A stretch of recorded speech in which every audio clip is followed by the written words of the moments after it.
again, like I was kind of doing a bit of illustration, a bit of cartography, and like melding those things together, I found that a lot of those cartographic practices carry over. So obviously, like researching is obviously kind of like the first step whenever building a map and you're looking for sources and data sets. When you're going to illustrate something or add those graphics in, you've also got to do that reference material, gathering that reference material, whether they're photos or diagrams, doing that kind of research to get things started.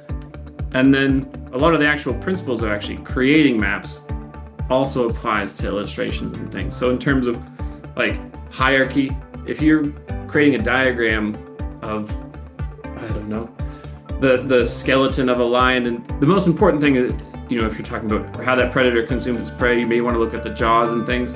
So when you do that kind of like cross section or cutaway, like the hierarchy, to make sure that that skeleton and the teeth stand out as opposed to its leg bones and things. Generalization.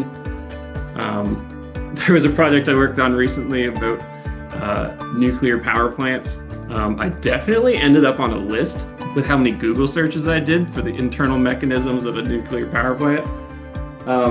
But I couldn't explain what I was seeing to a general audience. So there's a lot of generalization. You know, hot water goes from here to here. This is where it generates steam, etc.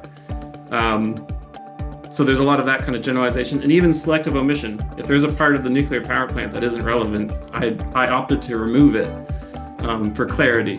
So there's a lot of those kind of like same principles that carry over, those practices that you would use when you're creating a map, also apply to creating graphics.